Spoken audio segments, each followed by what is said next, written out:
Hello students, in last video we have started our gaseous state. States of matter unit के अंदर gaseous state को हम लोग start कर चुके थे और इसमें मैंने आपको बताया था कि हमारे पीरियोडिक टेबल के अंदर कौन कौन से एलिमेंट्स हैं जो कि गैसियस फॉर्म के अंदर एग्जिस्ट करते हैं।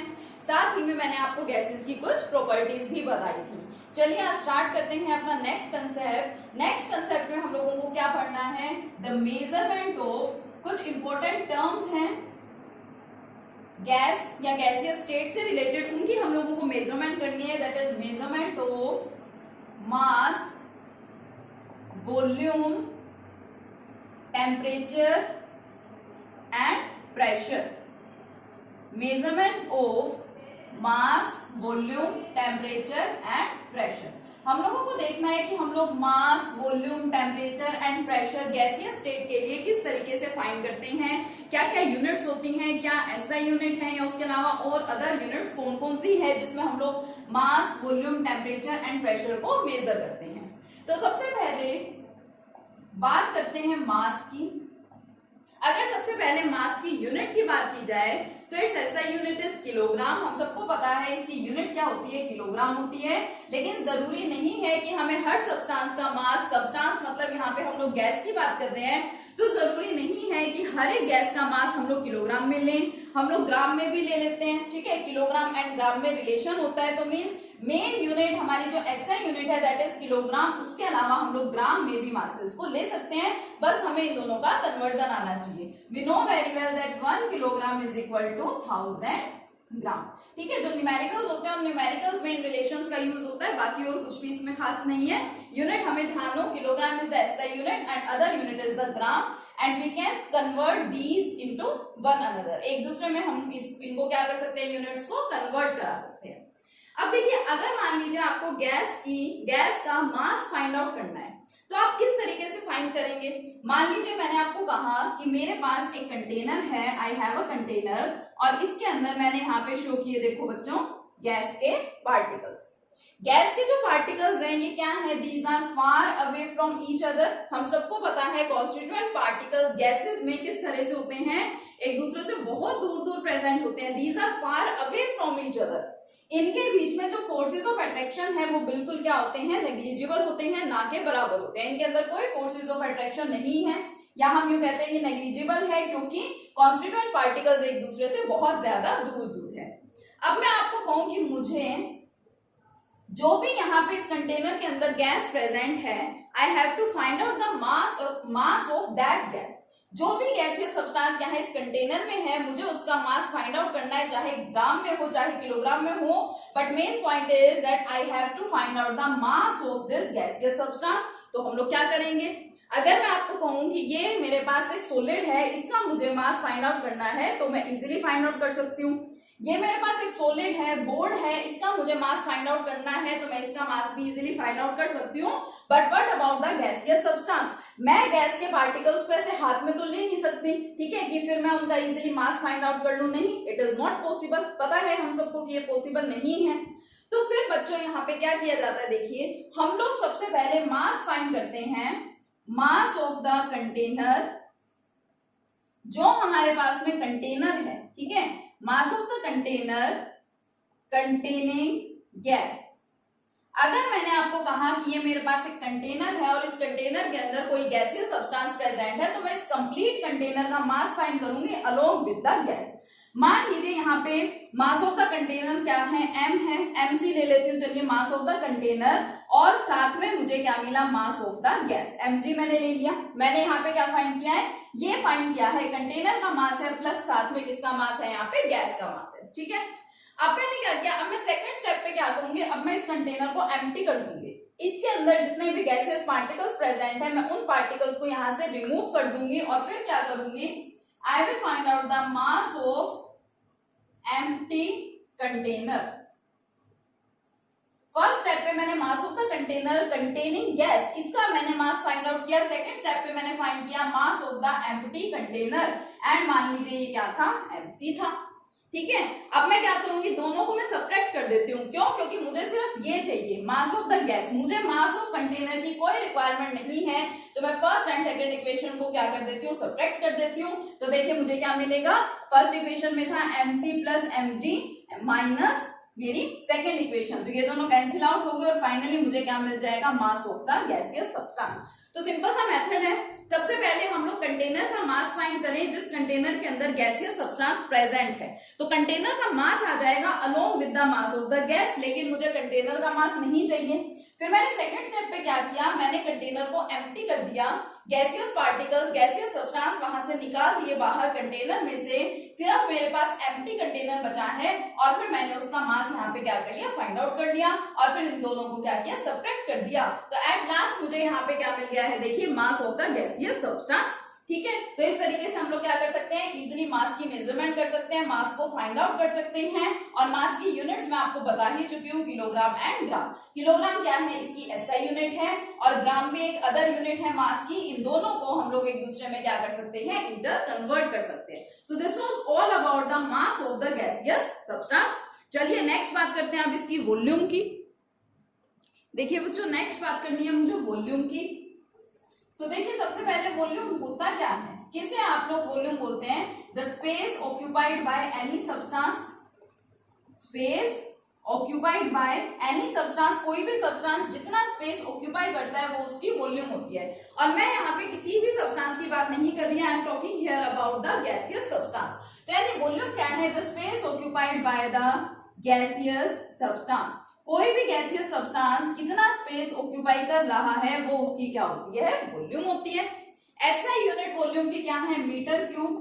जनरली हम लोग मीटर क्यूब के अंदर इसको रिप्रेजेंट करते हैं, but metre cube is a very big term, very large term, बहुत लार्ज यूनिट होती है ये। तो इसे हम लोग क्या ले लेते हैं, सेंटीमीटर क्यूब, डेसीमीटर क्यूब। ठीक है, ये सारी यूनिट्स भी क्या की जाती हैं, यूज की जाती हैं। या फिर आप मिलीलीटर एंड लीटर्स की टर्म्स में भी वॉल्यूम की बात करते हैं। तो कोई भी यूनिट ले सकते हैं, न्यूमेरिकल्स में आपको कोई भी यूनिट मिल सकती है, बस आपको इनके इंटर कन्वर्जन्स पता होने चाहिए। ठीक है, ये छोटे छोटे से पॉइंट्स आपको यहाँ पे याद रखने हैं। नेक्स्ट बात अगर हम लोग करें किसकी, टेम्परेचर की। तो टेम्परेचर आप सभी को पता तो है कि होता क्या है, ठीक है, उसकी यूनिट्स भी आप लोगों को पता है। हम लोगों ने फर्स्ट यूनिट में डिस्कशन किया है टेम्परेचर एंड उसकी यूनिट के बारे में। लेकिन टेम्परेचर को डिफाइन करने में बच्चों को प्रॉब्लम होती है। कुछ स्टूडेंट्स जानते हैं अच्छे से कि टेम्परेचर होता क्या है, बट उसको डिफाइन नहीं कर पाते। टेम्परेचर का मतलब कि प्रिडिक्ट करना कि कोई सब्सटेंस, जिसको हम लोग सिंपली क्या बोल देते हैं, कोई ऑब्जेक्ट या कोई बॉडी कितनी ज्यादा हॉट है या फिर कितनी ज्यादा कोल्ड है, कितनी ज्यादा कूल है, वो वही क्या है, आपका टेम्परेचर है। सो temperature is the measure of, temperature क्या है, ये एक मेजर है। It is the measure of degree of hotness और कोल्डनेस ऑफ एनी सब्सटेंस। अगर हम लोग प्रेडिक्ट करना चाहते हैं कि कोई भी सब्सटेंस है उसकी डिग्री ऑफ हॉटनेस क्या है, कितनी ज्यादा वो हॉट है, या उसकी डिग्री ऑफ कोल्डनेस क्या है, कितनी ज्यादा वो कोल्ड है, तो फिर उसको हम लोग क्या बोलेंगे, उसको बोलते हैं टेम्परेचर। ठीक है, बिल्कुल सिंपल सिंपल से टर्म्स है। देखिए मास का मतलब क्या है, मास के बारे में मैं आपको बता चुकी हूँ, बट मास के बारे में आप सबको पता होगा। मास क्या है, the quantity of the matter contained in a body. एक बॉडी के अंदर कितना सब्सटेंस प्रेजेंट है, मींस उसके अंदर कितनी क्वांटिटी प्रेजेंट है, उसको आप लोग क्या बोलते हैं, मास बोलते हैं। वॉल्यूम मैंने आपको अभी बताया, वॉल्यूम क्या होती है, the space occupied by any substance. कोई भी सब्सटेंस कितना स्पेस ऑक्यूपाई कर रहा है वो उसकी वॉल्यूम होती है। And we are talking here about the gaseous substances. तो गैसियस सब्सटेंस कितना स्पेस ऑक्यूपाई कर रहा है, that is the volume of the gaseous substance. Temperature की बात की तो टेम्परेचर का मतलब क्या होता है, द मेजर ऑफ या फिर the measurement of degree of hotness और coldness of any substance. Units की हम लोग बात करें तो फर्स्ट चैप्टर के अंदर, फर्स्ट यूनिट के अंदर हम लोगों ने 3 यूनिट्स टेम्परेचर की डिस्कस की थी, degree Celsius, kelvin and degree Fahrenheit. तीनों के अंदर रिलेशन भी था, आपको ध्यान होगा कि अगर आपके पास डिग्री सेल्सियस है तो आप उसे केल्विन में कैसे कन्वर्ट करते हैं, अगर आपके पास डिग्री फारेनहाइट है तो आप उसे केल्विन में या फिर डिग्री सेल्सियस में किस तरह से कन्वर्ट करेंगे। तो यहाँ पे भी इस यूनिट के अंदर, इस चैप्टर के अंदर भी आपको यही करना है। यहाँ पे भी कन्वर्जन आएंगे, लेकिन यहाँ पे हम लोग सिर्फ 2 यूनिट्स की बात कर रहे हैं। एक तो है हमारे पास डिग्री सेल्सियस और एक है केल्विन। और हमें अच्छे से पता है कि अगर हमें कोई टेम्परेचर डिग्री सेल्सियस में दे रखा है तो उसमें हम लोग क्या करते हैं, 273 ऐड कर देते हैं। वैसे तो कंप्लीट टर्म, कंप्लीट यूनिट क्या होती है, 273.15, लेकिन इसको हम लोग अप्रोक्स क्या लेते हैं, सिर्फ 273 ले लेते हैं। तो जो आपको रिजल्ट मिलेगा, that result will be in kelvin. वो रिजल्ट किसके अंदर होगा, केल्विन के अंदर होगा। So it was all about the temperature. देखो कितनी सिंपल सिंपल से टर्म्स है। हम लोग गैसियस स्टेट को यहाँ पे डिस्कस कर रहे हैं, तो हमें उसके बारे में ये सारी छोटी छोटी चीजें पता तो हो, क्योंकि प्रेशर है, टेम्परेचर है, वॉल्यूम है, मास है, इन छोटी छोटी सी टर्म्स का हम लोग आगे भी यूज करने वाले हैं। इसके बाद हमारा मोस्ट इंपोर्टेंट टॉपिक स्टार्ट होगा गैस लॉज। उन गैस लॉज में भी हम लोग इन यूनिट्स का, इन टर्म्स का यूज करेंगे। न्यूमेरिकल्स में इन यूनिट्स के इंटर कन्वर्जन आएंगे, तो उसके लिए छोटी छोटी चीजें हम लोगों को पता होनी चाहिए। देखिए next one is the pressure. अब प्रेशर का मतलब होता क्या है, pressure means force per unit area. पता है हम सबको, फोर्स पर यूनिट एरिया को हम लोग क्या बोलते हैं, प्रेशर बोलते हैं। यहाँ पे हम लोग बात किसकी कर रहे हैं, we are talking here about the units. और अगर मैं इस रिलेशन को देखते हुए प्रेशर की यूनिट फाइंड आउट करना चाहूं, तो बताइए बेटा प्रेशर की यूनिट क्या होती है। देखिए मेरे पास फोर्स है, फोर्स की यूनिट क्या होती है, newton. And area is equal to length multiply breadth, ठीक है, यही आपका क्या होता है, एरिया होता है। एंड एरिया की यूनिट क्या होती है, मीटर स्क्वायर। तो फोर्स की यूनिट मुझे पता है न्यूटन है, एरिया की यूनिट मुझे पता है मीटर स्क्वायर है, तो प्रेशर की यूनिट यहां से क्या बनेगी, न्यूटन पर मीटर स्क्वायर। या मैं इसी को कैसे लिख सकती हूँ, न्यूटन पर मीटर स्क्वायर, या फिर ऐसे लिख दूं Newton per metre square, representation के मेथड से, ठीक है। अब यहाँ पे मेन पॉइंट आता है कि हम लोगों ने यूनिट पढ़ तो ली, फॉर्मूले के बेसिस पे हमें पता तो चल गया कि प्रेशर की यूनिट क्या होती है, फोर्स अपॉन एरिया प्रेशर है, तो फोर्स की यूनिट होती है न्यूटन। एंड एरिया की यूनिट क्या होती है, मीटर स्क्वायर। तो आपके प्रेशर की यूनिट क्या आ जाएगी यहाँ पे, न्यूटन पर मीटर स्क्वायर। तीनों में से किसी भी तरीके से इसको लिख सकते हैं। But what about the derivation of this unit.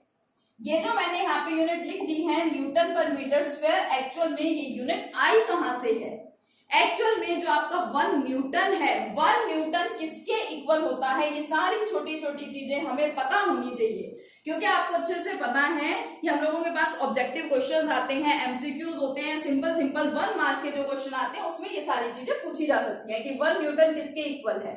तो उसके लिए हमें यहाँ पे क्या करना पड़ता है, डेरिवेशन करना पड़ता है। तो हमें नो डाउट हमें यहाँ पे पता है कि प्रेशर की यूनिट यही आने वाली है, Newton per metre square. But हमें यहाँ पे उसका क्या करके दिखाना पड़ेगा, हमें यहाँ पे उसका डेरिवेशन करके दिखाना पड़ेगा। तो डेरिवेशन बड़ा सिंपल सा है, वही चीजें जैसे फोर्स है, एरिया है, जनरली इन सभी टर्म्स को आप लोग फिजिक्स में स्टडी करते हैं। तो इन्हीं टर्म्स को हमें क्या करते जाना है, एक्सटेंड करते जाना है। फोर्स किसके इक्वल होता है या एरिया किसके इक्वल होता है, ये सारी चीजें हम लोग मेंशन करते जाएंगे और हमारे पास at last unit Newton per metre square क्या हो जाएगी, डिराइव हो जाएगी। बहुत सिंपल है, ठीक है। चलिए देखते हैं, स्टार्ट करते हैं। चलिए बेटा लेट्स स्टार्ट। देखिए प्रेशर क्या है, pressure is equal to force upon area, ये हम सबको पता है। चलो मैं इसको पूरा ही लिख देती हूँ, फोर्स अपॉन एरिया। लेकिन व्हाट अबाउट फोर्स, फोर्स का मतलब क्या होता है, force is equal to mass into acceleration. ये आप लोग फिजिक्स में बहुत डिस्कस करते हैं। फोर्स क्या होता है, force is the product of mass into acceleration, F is equal to ma, ये आप लोग पढ़ते हैं। अपॉन जो एरिया है वो आपका एज इट इज, उसके अंदर कोई भी चेंज नहीं होने वाला। मास जो है वो मास को एज इट इज रहता है, मास को आप किसी और से रिलेट करके तो लिख नहीं सकते। तो ये आपका मास ऐसे का ऐसा रह गया as it is, divided by area as it is. Now what about acceleration, अब एक्सेलरेशन क्या होता है, we all know that acceleration is equal to velocity divided by time. ये क्या है आपका एक्सेलरेशन होता है, वेलोसिटी डिवाइडेड बाय टाइम। वैसे तो आप लोग फिजिक्स में सब रिलेशंस पढ़ते हैं तो आपको याद होने ही चाहिए, बट फिर भी 1% मान लीजिए अगर आपको ध्यान नहीं रहता तो हमें इनकी यूनिट्स तो पता होती है। एक्सेलरेशन की यूनिट क्या होती है, मीटर पर सेकेंड स्क्वायर। तो इससे हम लोग फॉर्मूला क्या कर सकते हैं, आइडेंटिफाई कर सकते हैं। मीटर पर सेकेंड स्क्वायर जो अपॉन में 1 सेकेंड है वो मतलब एक टाइम के लिए है, and metre per second means क्या है, वेलोसिटी है। याद रखने का मेथड है, आपको किसी भी तरीके से इसको याद रखना है। नेक्स्ट, अब टाइम है, और में कन्वर्ट कर ही नहीं सकते, ये तो आपका रहेगा एज इट इज। चलिए वेलोसिटी को चेंज करते हैं। अब वेलोसिटी क्या होती है, देखिए वेलोसिटी इज इक्वल टू, उससे पहले देखो मैं mass upon area multiply time, इसको लिख देती हूँ एज इट इज, ठीक है। और वेलोसिटी को मैं चेंज कर रही हूँ, किसमें चेंज होगी, वेलोसिटी का मतलब क्या होता है, डिस्टेंस अपॉन टाइम, बस। अब हम यहाँ पे और कोई फर्दर कन्वर्जन नहीं कर सकते, एक टर्म को दूसरी टर्म के अंदर हम इंटर कन्वर्ट करके अब नहीं लिख सकते, ये हमारा फाइनल रिलेशन बन गया। अब आप यहाँ पे क्या कीजिए, एरिया को रहने दो, एरिया को छोड़ दो, उसके अलावा जो जो चीजें आपके पास प्रेजेंट है उनकी यूनिट्स लिख दो, इनकी एसआई यूनिट्स क्या क्या होती हैं। एरिया को क्यों छोड़ना है, क्योंकि देखो फोर्स अपॉन एरिया, एरिया तो आपका स्टार्टिंग से एज इट इज लिखा हुआ है, एरिया की यूनिट क्या होती है, मीटर स्क्वायर होती है, हमें यहाँ प्रेशर की यूनिट में अपॉन में मीटर स्क्वायर चाहिए है, तो एरिया को हम लोग बाद में लिख लेंगे, बाकी सबको लिखो।